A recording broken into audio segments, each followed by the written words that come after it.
में ओबीसी को बनाया सदस्य तो पुजारियों ने पूजा करने से ही कर दिया बहिष्कार। जी हां दोस्तों, आपने बिल्कुल सही सुना। मैं हूं पराग महेंद्र, आप देख रहे हैं नेशनल चौपाल। बहुजन समाचार के जरिए फिर एक बार आपके बीच हाजिर हो चुके हैं बहुजन समाज की तमाम उन खबरों को लेकर इस देश का मनुवादी जातिवादी मीडिया आपके बीच साझा नहीं करता। आपने अमूमन तौर पर सुना होगा, कहा जाता है कि अब देश में जातिवाद छुआछूत कहीं नजर नहीं आता, दिखाई नहीं देता। लेकिन केरल से ऐसी खबर निकल कर आती है जिन तमाम सवालों को लेकर अमूमन तौर पर चर्चाएं होती है, उन तमाम सवालों पर आपको साफ तौर पर अंकुश लगता हुआ दिखाई देगा। केरल में आपने देखा कि एक मनुवादी जातिवादी ब्राह्मणवादी विचारधारा रखने वाले लोग इस बात को लेकर बहिष्कार कर देते हैं, यदि मंदिर में ओबीसी समाज के व्यक्ति की नियुक्ति होगी तो हम पूजा करने से ही साफ तौर पर बहिष्कार कर देंगे। हमें ओबीसी भी कहने के एक तौर पर शूद्र ही नजर आता है। उसके साथ छुआछूत करने वाली वारदात देखने को मिली, जहां पर उस तमाम मंदिर में 100% आरक्षण जब ब्राह्मण समाज का होता है और ओबीसी की भागीदारी अगर वहां पर देखी जाती है, तो ये भी ब्राह्मण समाज के लोगों को, पुजारियों को सहन नहीं होता और उन्होंने कहा कि अब पूजा करने से हम बहिष्कार करते हैं। ये कहा जा रहा है कि देश के अंदर मनुवाद जातिवाद कितने ज्यादा लोगों के मन मस्तिष्क में घर करा हुआ है, जिनके रगों में कहने की खून नहीं, ये मनुवाद जातिवाद बहता है और उसी तरीके से उनका बर्ताव लगातार इस प्रकार के वारदातों को अंजाम देते होता दिखाई देता है। ये सबसे बड़ा उदाहरण देश के अंदर की आजादी के 75 साल हो चुके हैं, लेकिन उसके बावजूद भी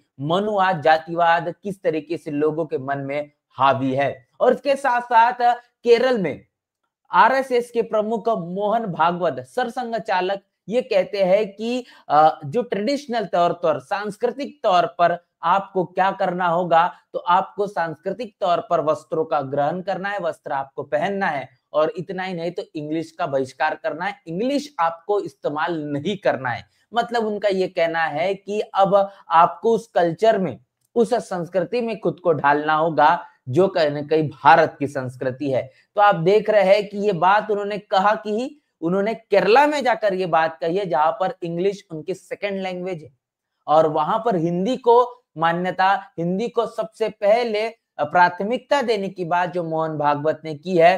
अब इनके इस बयान को आपको समझना होगा कि किस तरीके से इस देश के अंदर मनुवाद जातिवाद के चलते लंबे समय से मुख्य धारा से जो वंचित रखने का काम दलितों, आदिवासियों, पिछड़ों को किया गया है, आज संविधान के मुताबिक इंग्लिश और इस देश की जो यूनिवर्सल, पूरी दुनिया की यूनिवर्सल जो भाषा है, उसको जानना समझना उनके लिए आवश्यक है। जो तर्क वो कर सके, देश और दुनिया में जो चीजें चल रही है उसका वो अनुभव रख सके, लेकिन उन तमाम चीजों को लेकर उनकी जानकारी न बढ़ पाए, उनके जो सोचने समझने की ताकत में बढ़ावा न हो पाए, इसीलिए उन्हें संकुचित विचारधारा के चलते इस भाषा के तौर पर उनको लिमिटेशन लगाने की ये जो कोशिश है, ये साफ तौर पर आरएसएस के माध्यम से देखी जा रही है। जो बयान आरएसएस के चीफ मोहन भागवत इनके जरिए जारी किया गया है, केरला में एक सभा के दौरान उन्होंने ये बयान दिया है। इसके साथ साथ अगली प्रतिक्रिया आपके साथ साझा करूंगा। बीजू जनता दल, बीजू जनता दल के जरिए एक प्रतिक्रिया है जो कि बड़े पैमाने पर इस वक्त सोशल मीडिया पर वायरल है। जनता की ये प्रतिक्रिया है कि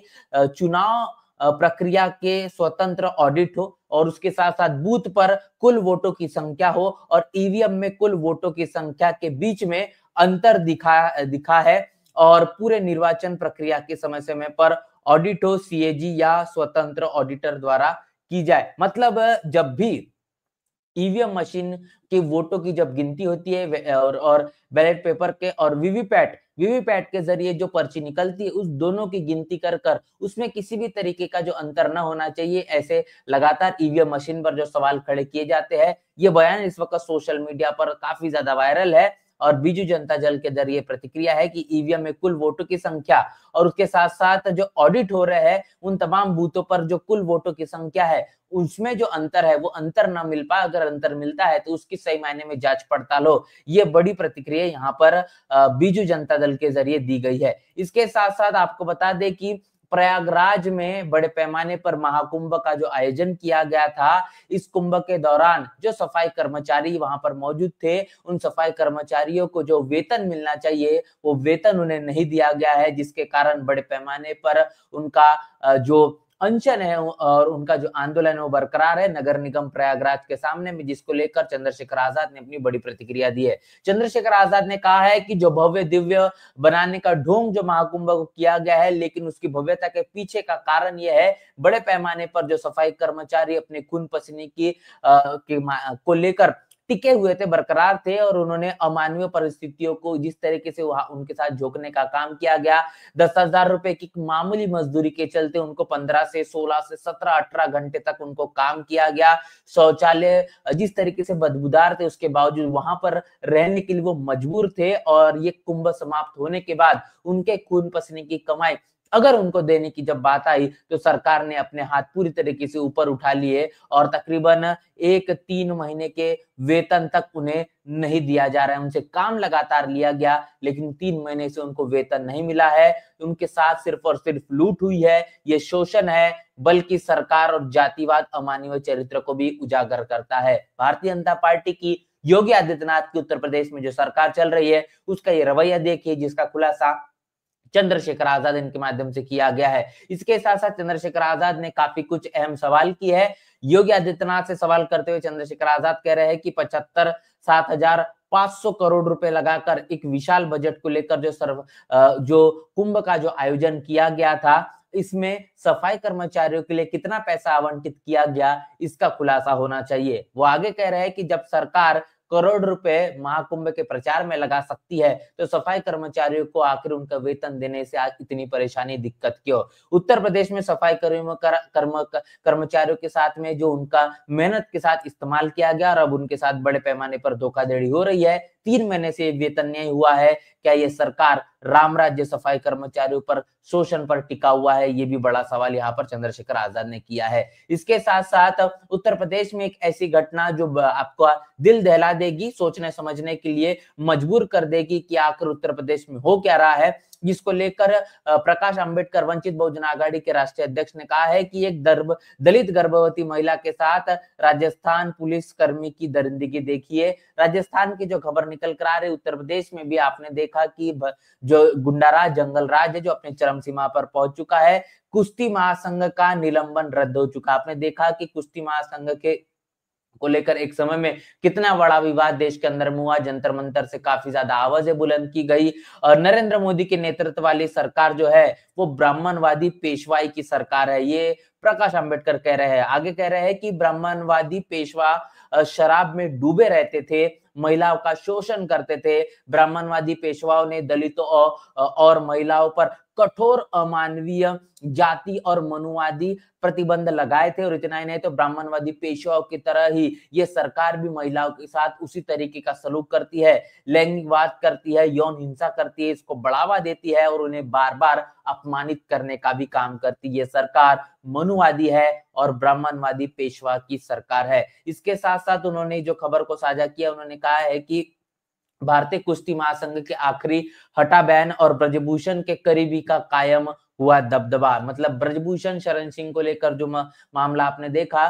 कुश्ती महासंघ के नए अध्यक्ष के तौर पर नियुक्ति की गई है, जिसमें जो दबदबा है फिर एक बार ब्रजभूषण शरण सिंह के करीबी का आपने देखा। उसके साथ साथ अब बयान दर्ज कराने वाले जो गर्भवती है वो होटल में उसे लेकर जाता है और होटल में जाकर कांस्टेबल उसकी सुरक्षा करने की बात करके लेकर उसके 3 साल के बेटे के सामने उसके साथ दुष्कर्म होता है। आप कल्पना करिए, राजस्थान में भारतीय जनता पार्टी की सरकार है और इस तरीके की दरिंदगी होती है। आखिर कांस्टेबल पर विश्वास जनता ना करे, आखिर किस पर करे, ये भी इस वक्त का गंभीर सवाल बना हुआ है। बहुजन समाज को इन तमाम खबरों को लेकर सोचना समझना होगा कि आखिर इस देश के अंदर उन्हें जिन लोगों को आपने वोट दिया है उनके साथ आपके ही साथ वो किस तरीके का बर्ताव कर रहे हैं। वो आपने उनको सरकार में तो बना लिया लेकिन आपकी संरक्षण की गारंटी महिला बचाओ, बेटी पढ़ाओ की जैसे नारे लगाए, लेकिन उसके पीछे की वास्तविकता समझिए। इसके साथ साथ एक वीडियो आपने सोशल मीडिया पर देखा होगा,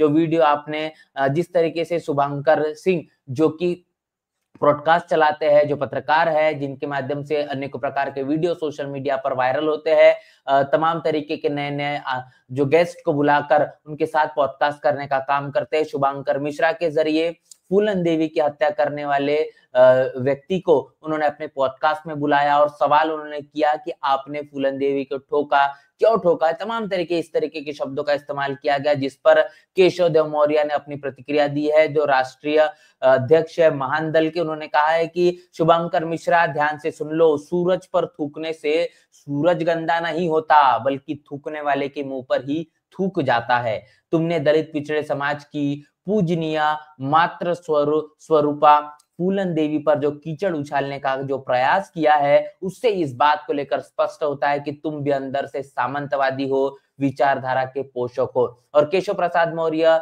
संजय निषाद, ओम प्रकाश राजभर जैसे भारतीय जनता पार्टी के गुलाम तुम्हें भले ही माफ कर देंगे, लेकिन दलित पिछड़े समाज का कोई स्वतंत्र व्यक्ति तुम्हें कभी भी माफ नहीं करेगा। तो ये प्रतिक्रिया है केशव देव मौर्य की, जो कि फूलन देवी के साथ जो अपमानित करने वाले जो बयानबाजी साझा की गई है, उसको लेकर प्रतिक्रिया है। इसके साथ साथ इस मामले को लेकर जिस तरीके से तमाम राजनीतिक पार्टियों की प्रतिक्रिया है, वो प्रतिक्रिया भी मैंने आपके साथ साझा की है। इसके पहले भी इस मसले को हमने आपके साथ तमाम प्रतिक्रिया साझा की। इसी के साथ साथ ये देखिए कि तेजस्वी यादव ने नीतीश कुमार को लेकर इस प्रकार का बयान दिया है कि नीतीश कुमार जिस तरीके से सदन के अंदर तू तड़ाक की भाषा का इस्तेमाल करते हैं, असंसदीय, आपत्तिजनक तरीके से अशोभनीय टिप्पणी वो बार-बार करते नजर आते हैं। संसद में जो लोग उनके आसपास बैठे होते हैं, उनको अलग-अलग तरीके से वो इशारे करते हैं, और इतना नहीं तो तमाम जो मंत्री उत्तर देते होते हैं, उनके साथ भी इस तरीके के वारदातें होते हुए दिखाई देती है। और इतने महत्वपूर्ण पद पर बैठने के बाद इस तरीके से जो मानसिक रूप से जो व्यक्ति स्वस्थ नहीं है, उसे मुख्यमंत्री बने रहने का कोई अधिकार नहीं है, उन्हें इस्तीफा दे देना चाहिए। और उनकी स्वास्थ्य की भी कामना यहाँ पर तेजस्वी यादव इनके माध्यम से की गई है। तो ये वही मुख्यमंत्री जिनके माध्यम से तकरीबन 27-28 दिनों से महाबोधि महाविहार का जो आंदोलन है वो लगातार जारी है, लेकिन नीतीश कुमार के कानों में किसी भी तरीके से जू नहीं रेंग रही, उनका इस मामले को लेकर कोई संज्ञान दूर दूर तक नहीं दिखाई दे रहा। तो ये तमाम वो खबरें इस देश का मनुवादी जातिवादी मीडिया आपके बीच नहीं रखता। आपको सोचना समझना होगा कि बहुजन समाज के जहां जहां पर जब जब भी सरकारें रही, उन तमाम समय में बहुजन समाज का हमेशा सुख हुआ है, हमेशा उनका हित हुआ है। उनके बहु बेटियों के साथ जो मान सम्मान होना चाहिए था, वो तमाम चीजें हुई है। और जिस तरीके से दलितों, आदिवासियों, पिछड़े पर जो होने वाले अन्य अत्याचार थे, उस पर अंकुश लगा है। और इसीलिए